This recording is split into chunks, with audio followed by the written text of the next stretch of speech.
വളരെ അനുഗ്രഹിക്കപ്പെട്ട ദിവസങ്ങൾ തരുന്ന ദൈവത്തിന് സ്തോത്രം. ജീസസ് എവരിഡേ ശ്രദ്ധിക്കുന്ന എല്ലാ കുടുംബാംഗങ്ങൾക്കും പ്രത്യേകം നന്ദി, വന്ദനം അറിയിക്കുന്നു. ദൈവത്തിൻ്റെ വിശ്വസ്തത നമുക്ക് പരിചയം പലകയുമാണ്. എത്രയെത്ര അത്ഭുതങ്ങളാണ് നമ്മുടെ ജീവിതത്തിൽ ഓരോ ദിവസവും നടക്കുന്നത്. ഞാനങ്ങനെ പറയുമ്പോൾ ചിലർ പറയും, എന്ത് അത്ഭുതം നടന്നിട്ടാ? നമ്മൾ ശ്വസിക്കുന്നതൊരു ഭയങ്കര അത്ഭുതമാണ്. രണ്ട് കാലിൽ എഴുന്നേറ്റ് നിൽക്കുന്നത് ഭയങ്കര അത്ഭുതമാണ്. ഇതൊക്കെ അത്ഭുതമാണോ എന്ന് മനസ്സിലാകാൻ നിങ്ങൾ ചില ആശുപത്രിയിൽ ഇതുപോലെ കിടക്കുന്ന ജനങ്ങളുടെ വാർഡുകളിൽ ചെന്നാൽ മതി. ഓക്സിജൻ ശ്വാസം എടുക്കുവാൻ വേണ്ടി അവർ പെടുന്ന പാട്, എഴുന്നേറ്റ് നിൽക്കാൻ കൊതിക്കുന്നവർ, ഇതൊക്കെ കാണുമ്പോൾ നമുക്ക് മനസ്സിലാകും ഞാനൊരു അത്ഭുതമാണ്. എല്ലാവരും ഒന്ന് പറഞ്ഞേ, ഞാനൊരു അത്ഭുതമാണ്. എല്ലാ നിലയിലും നമ്മുടെ ജീവിതം ഒരു അത്ഭുതമാണ്. അങ്ങനെ നമ്മൾ നമ്മുടെ ജീവിതത്തെ കാണുകയാണെങ്കിൽ നമുക്കിന്നുള്ള പ്രശ്നങ്ങളൊന്നും ഒരു പ്രശ്നമായി തന്നെ നമുക്ക് തോന്നില്ല. നമ്മളൊരു ഭയങ്കര അത്ഭുതത്തിന് വേണ്ടി കാത്തിരിക്കുകയാണ്. എത്രയോ അത്ഭുതങ്ങളാണ് നമ്മുടെ ജീവിതത്തിൽ ദൈവം ചെയ്തുകൊണ്ടിരിക്കുന്നത്. അതുകൊണ്ട് കർത്താവിൻ്റെ അഭിഷേകത്തിൽ മുന്നോട്ട് പോകാൻ ദൈവത്തിൻ്റെ കൃപ അധികമായി കർത്താവിൽ നിന്ന് പ്രാപിക്കുക. അതായത്, നിനക്ക് ശക്തനാകാൻ ആഗ്രഹമുണ്ടോ? ഒറ്റയ്ക്ക് പൊരുതുവാൻ പഠിക്കുക. ഞാൻ കേട്ടിട്ടുള്ള ഒന്നാണ്, നിനക്ക് ശക്തനാകാൻ ആഗ്രഹമുണ്ടെങ്കിൽ നീ ഒറ്റയ്ക്ക് പൊരുതുക.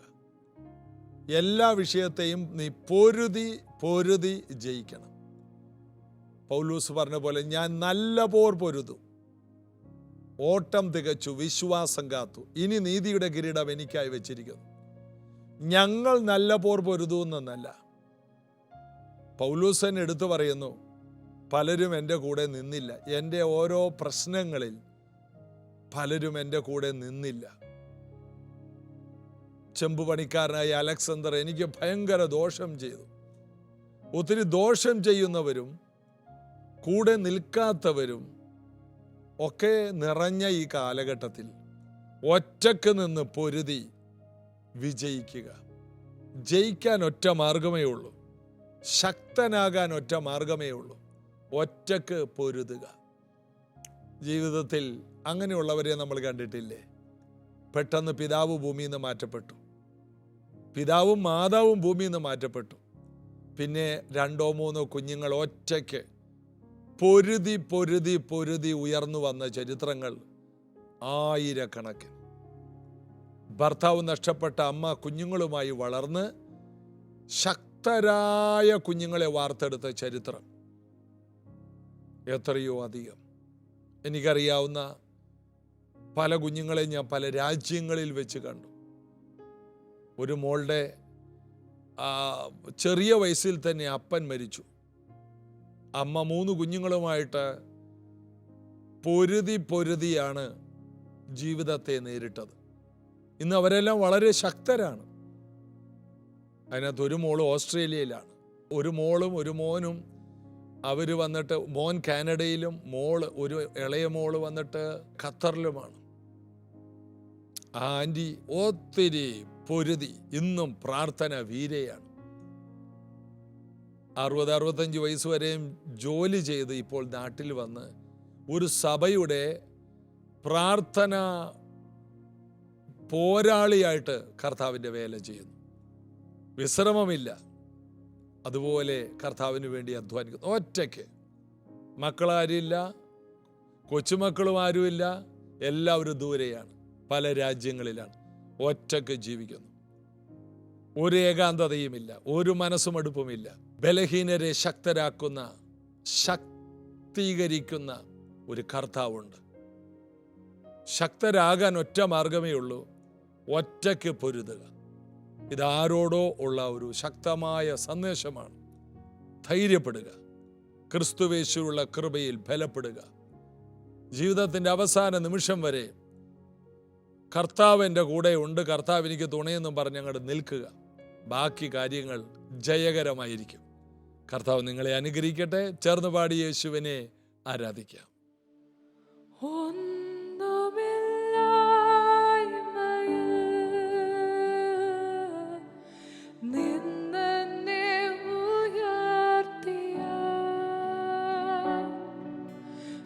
സ്നേഹമോർക്കുമ്പോൾ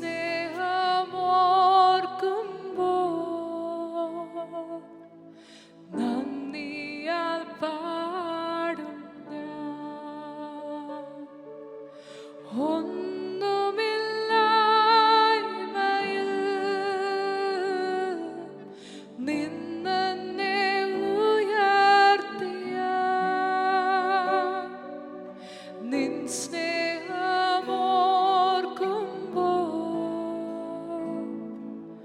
നന്ദിയാൽ പാടും ഞാൻ. നീ എന്നെ സ്നേഹിപ്പോൾ ഞാനെന്തുള്ളൂ നാഥാ. നീ എന്നെ ഓർക്കുവാൻ എൻ ഗൃഹമെന്തുള്ളൂ.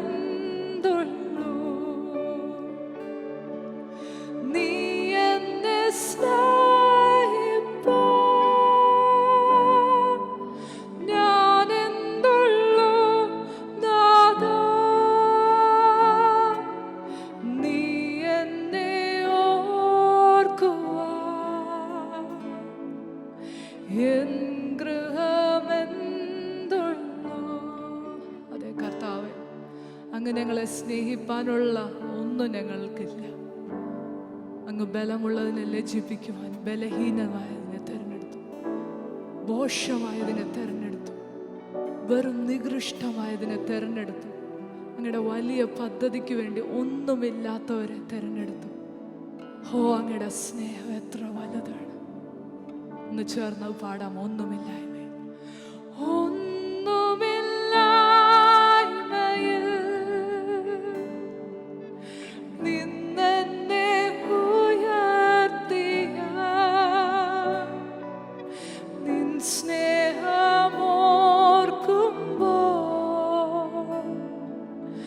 നന്ദിയാൽ പാടും ഞാൻ.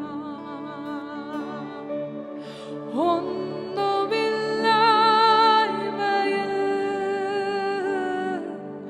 നിന്നെന്നെ ഉയർത്തിയ നിൻ സ്നേഹമോർക്കുമ്പോൾ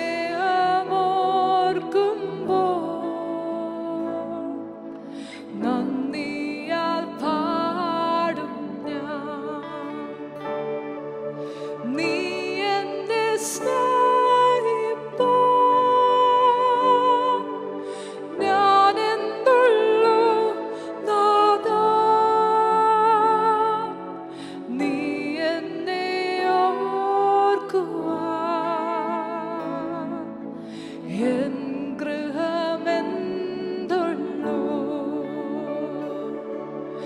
നീ എന്നെ സ്നേഹിപ്പോൾ ഞാനെന്തുള്ളൂ നാഥാ. നീ എന്നെ ഓർക്കുവാൻ എൻ ഗൃഹമെന്തുള്ളൂ. തലമുറ തലമുറയെ തലമുറ തലമുറയാ കരുതുന്ന ദൈവമേ, നിൻ സ്നേഹത്തിൻ ആഴം ആർക്കു വർണ്ണിച്ചിടാൻ. തലമുറ തലമുറയാ കരുതുന്ന ദൈവമേ, നിൻ സ്നേഹത്തിൻ ആഴം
അപ്പോസ്തല പ്രവൃത്തിയിൽ നമ്മൾ ഇനി വായിക്കുന്ന ഭാഗം 4-ാം അധ്യായത്തിൻ്റെ 33 മുതലാണ്. അപ്പോസ്തലന്മാർ മഹാശക്തിയോടെ കർത്താവായ യേശുവിൻ്റെ പുനരുത്ഥാനത്തിന് സാക്ഷ്യം പറഞ്ഞു വന്നു. എല്ലാവർക്കും ധാരാളം കൃപ ലഭിച്ചിരുന്നു. മുട്ടുള്ളവർ ആരും അവരിൽ ഉണ്ടായിരുന്നില്ല. ഏത് സന്ദർഭത്തിന് ശേഷമാണ് ഇവർ മഹാശക്തിയോടെ രംഗത്ത് വന്നതെന്നറിയാമോ?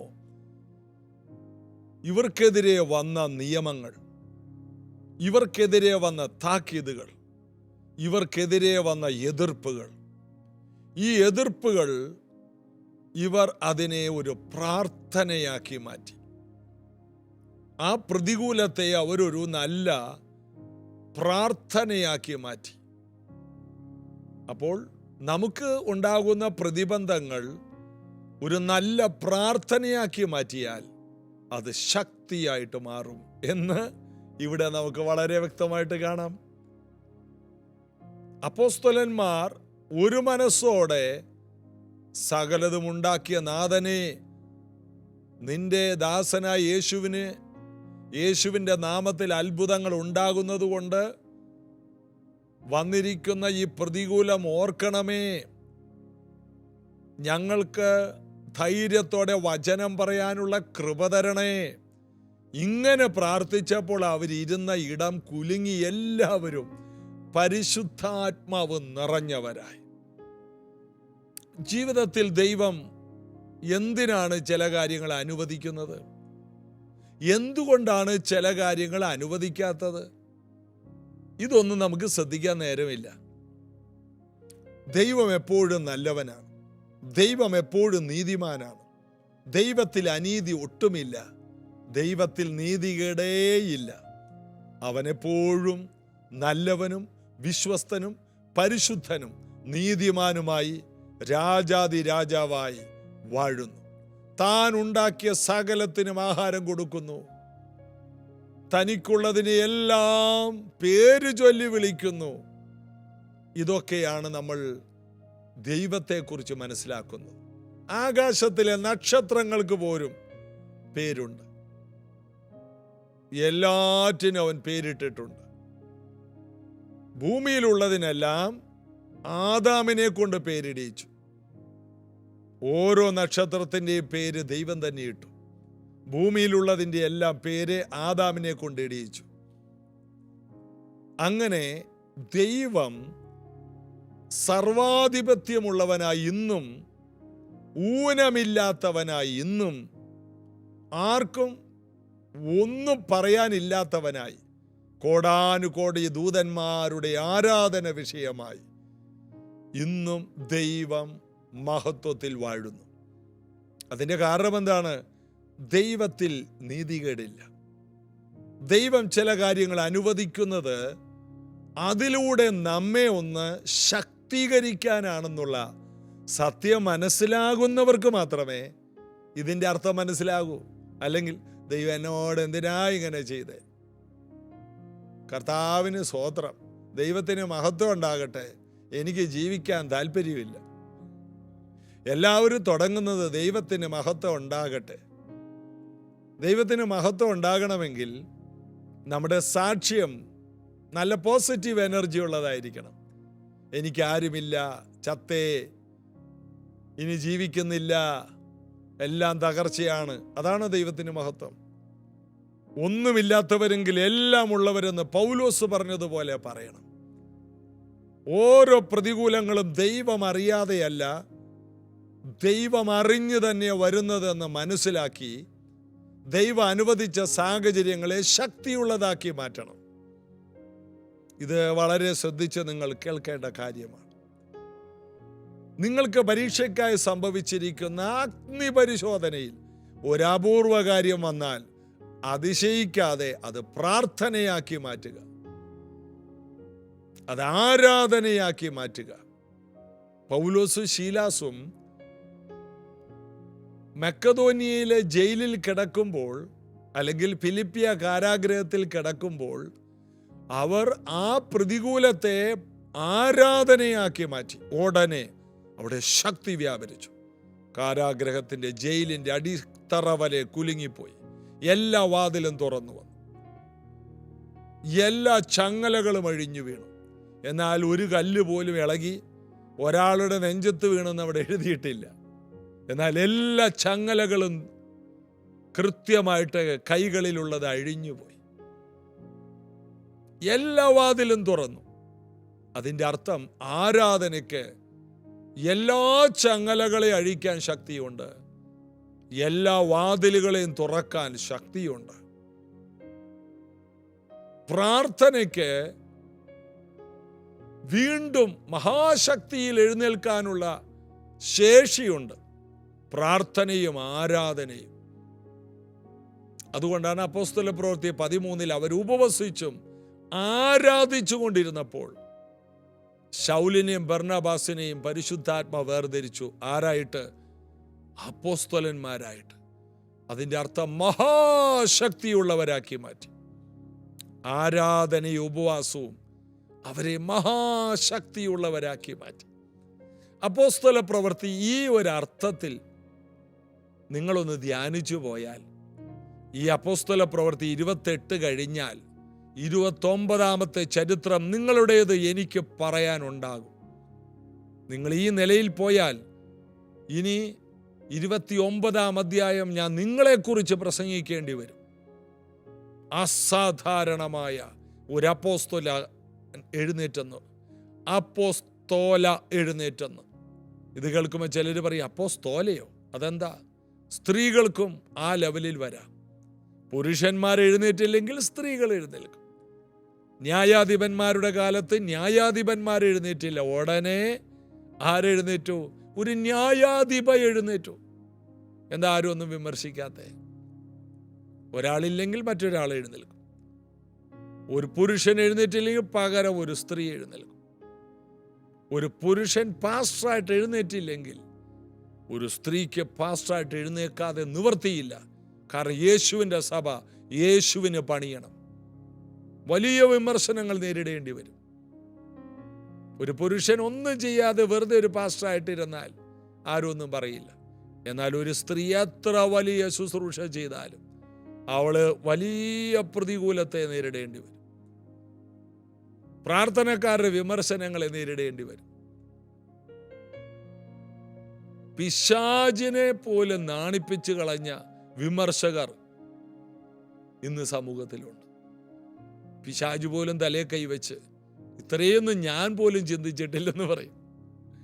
എന്നാൽ ഇതിൻ്റെ എല്ലാം നടുവിൽ മഹാശക്തിയുള്ളവരായി എഴുന്നേറ്റ് വരണം. ശക്തി കൊണ്ട് മറുപടി പറയണം.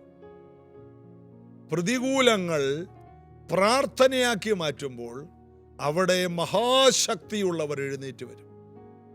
ആർക്കും എതിര് പറയാൻ കഴിയാത്ത അഭിഷേകം, ആർക്കും എതിർക്കാൻ കഴിയാത്ത വാക്കുകൾ, ആർക്കും എതിർക്കാൻ കഴിയാത്ത വിവേകം, ജ്ഞാനം, മഹാശക്തിയുള്ളവർ. അവരെ തടഞ്ഞു വെക്കാൻ ആർക്കും കഴിയില്ല. അവരെ പിടിച്ചു വെക്കാൻ ആർക്കും കഴിയില്ല.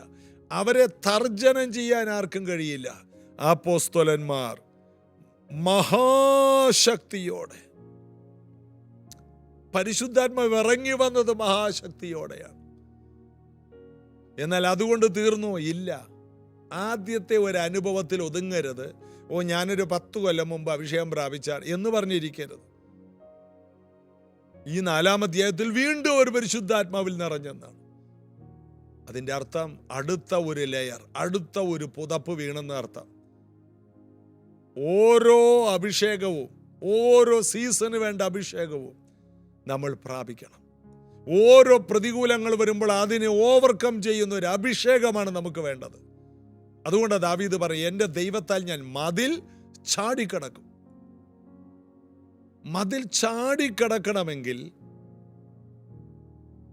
അതിനുള്ള അഭിഷേകം വേണം. മതിലെന്ന് പറയുമ്പോൾ നമ്മുടെ മനസ്സിൽ ഓടി വരുന്നത് നമ്മുടെയൊക്കെ നാട്ടിൽ കാണുന്ന സ്നേഹമതിൽ, 2 വീടിൻ്റെ ഇടയിൽ കാണുന്ന ഒരു അരമതിൽ, അതായത് ഒരു 4 അടി 5 അടി കൂടി വന്ന 6 അടി ഉയരമുള്ളൊരു മതിലല്ലേ. അത് ചാടിക്കടക്കാനായിട്ട് 6 അടി ഉയരമുള്ള ഒരാൾക്ക് 5 അടി ഉയരമുള്ള ഒരാൾക്ക് എളുപ്പമാണ്. എന്നാൽ ദാവീദ് പറയുന്നത് കോട്ടമതിലുകളെ കുറിച്ചാണ്. ശത്രുക്കൾ കെട്ടിപ്പൊക്കിയ രാജ്യങ്ങൾക്ക് ചുറ്റും ആ കാലഘട്ടത്തിലുണ്ടായിരുന്ന വലിയ കോട്ടമതിലുകൾ ചാടിക്കടന്ന് ഞാനതിൽ എൻ്റെ ഇരിപ്പിടം ഉറപ്പിക്കും. അതാണ് യെബൂസ്യരുടെ അടുക്കലേക്ക് ഒരിക്കൽ ദാവീദ് പോയ ചരിത്രം നമുക്ക് 2 ശമൂവേലിൽ കാണാം. ദാവീദ് അഭിഷേകം പ്രാപിച്ച ഉടനെ, ഏതഭിഷേകം? ജനങ്ങൾ രാജാവിനെ അഭിഷേകം ചെയ്തു. അതിനു മുമ്പ് ദൈവം അഭിഷേകം ചെയ്തു. എന്നാൽ ജനങ്ങൾ അഭിഷേകം ചെയ്ത രാജാവായി അഭിഷേകം ചെയ്ത ആ സമയത്ത് ദാവീദ് നേരെ പോയത് ഭാര്യയും പിള്ളേരുമായിട്ട് ഊട്ടിയിലോ കൊടൈക്കനാലിലോ അല്ല, നേരെ പോയത് യുദ്ധത്തിനാണ്. അവൻ നേരെ ചെന്നപ്പോൾ യെബൂസിയർ പറഞ്ഞു, നിനക്കിവിടെ കടക്കാൻ കഴിയില്ല, നിന്നെ തടയാൻ ഇവിടുത്തെ കുരുടർക്കും മുടന്തർക്കും കഴിയുമെന്ന്. ദാവീദിനെ അത്രത്തോളം വില കുറഞ്ഞവനാക്കി. എന്നിട്ടും ദാവീദ് സിയോൻ കോട്ട പിടിച്ചു എന്ന് പിന്നീട് നമ്മൾ വായിക്കും. അവൻ അവിടെ ഒരു അരമന പണിതു, കൊട്ടാരം പണിതു. അവൻ അവിടെ കോട്ടകളെ മില്ലോ വരെ പണിത് ഉറപ്പിച്ചു. നിനക്കിതിനകത്ത് കടക്കാൻ കഴിയില്ലെന്ന് പറഞ്ഞപ്പോൾ ദാവീദിന് പറയാനുള്ളത്, എൻ്റെ ദൈവത്താൽ ഞാൻ ചാടിക്കടക്കും. അവൻ പ്രശ്നങ്ങളെ ചാടിക്കടന്നു. ശത്രു കെട്ടിപ്പൊക്കിയ എല്ലാ ഉയരങ്ങൾക്കും മുകളിലൂടെ അവനെ പറക്കുമാറാക്കുന്ന, ചാടിക്കടക്കുമാറാക്കുന്ന മഹാശക്തിയിലായിരുന്നു ദാവീദ് മുന്നോട്ട് പോയത്. ദാവീദിന്റെ കാലത്ത് ദാവീദിനെ കൊല്ലാൻ ആർക്കും കഴിഞ്ഞില്ല, സ്വന്തം മകന് കഴിഞ്ഞില്ല. ആലോചന ഒരിക്കലും പിഴയ്ക്കാത്ത അഹിത്തോഫേല് പോലും ദാവീദിനെതിരെ തിരിഞ്ഞപ്പോൾ അവന്റെ ആലോചന അബദ്ധമായി. അവൻ ആത്മഹത്യ ചെയ്യേണ്ടി വന്നു. ദാവീദിനെതിരെ ആർക്കും നിൽക്കാൻ കഴിഞ്ഞില്ല. കാരണം അവനെ ശക്തനാക്കുന്ന ഒരുവനുണ്ടായിരുന്നു. അവൻ ഒറ്റയ്ക്ക് പൊരുതുന്നവനായിരുന്നു. അവൻ ബലമുള്ളവനായി മാറി, ഒറ്റയ്ക്ക് പൊരുതുവാൻ. ബൈബിളിൽ അങ്ങനെ കുറേ പേരുണ്ട്.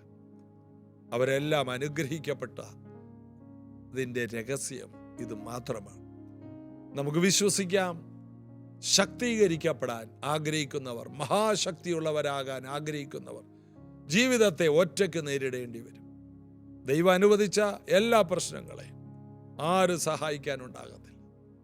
കർത്താവിൽ നമുക്ക് ബലപ്പെടാം. കർത്താവിൻ്റെ കൃപയിൽ നമുക്ക് കൂടുതൽ ആശ്രയിക്കാം, പ്രാർത്ഥിക്കാം. യേശുവിൻ്റെ നാമത്തിൽ ഇന്ന് ഈ വചനങ്ങൾ കേട്ട എല്ലാവരുടെ മേൽ അസാധാരണമായ ദൈവകൃപയും ദൈവശക്തിയും ഉണ്ടാകട്ടെ. ഏത് പ്രതിബന്ധങ്ങളെ അതിജീവിക്കാനുള്ള പരിശുദ്ധാത്മാവിൻ്റെ ശക്തിയാൽ എല്ലാവരും നിറയട്ടെ. അവരുടെ പ്രാർത്ഥനാ ജീവിതവും ആരാധനയും കഴിഞ്ഞ നാളുകളേക്കാൾ മേത്തരമായ നിലയിലാകട്ടെ. ജീവിതത്തിൽ വന്ന പ്രതിസന്ധികളെല്ലാം പ്രാർത്ഥനയും ആരാധനയുമാക്കി മാറ്റി കഴുകനെ പോലെ ശക്തിയെ പുതുക്കുന്നവർ ദൈവമക്കളുടെ ഇടയിൽ എഴുന്നേറ്റ് വരട്ടെ. കർത്താവിൻ്റെ കൃപയിൽ പൊതിയണം. ഈ ജനത്തെ അനുഗ്രഹിക്കും.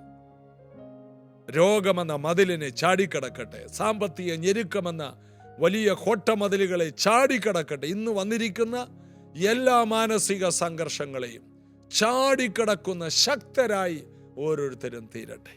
അനുഗ്രഹിക്കുന്നു യേശുവിൻ നാമത്തിൽ. ആമേൻ. കർത്താവിൽ നമുക്ക് ആശ്രയിക്കാം. കർത്താവിൻ്റെ അമിത ബലത്തിൽ ആശ്രയിക്കാം. ഇന്ന് നമുക്ക് സഭയിൽ പ്രൈസ് ജനറേഷൻ ചർച്ചിൽ വെച്ച് രാവിലെ 10:00 ഉപവാസ പ്രാർത്ഥനയുണ്ട്. കടന്നു വരണം. കർത്താവിൻ്റെ കൃപയിൽ നമുക്ക് നിറയാം. നാളെ ഇതേ സമയത്ത് ജീസസ് എവരിഡേ തുടരുന്നതായിരിക്കും. God bless U.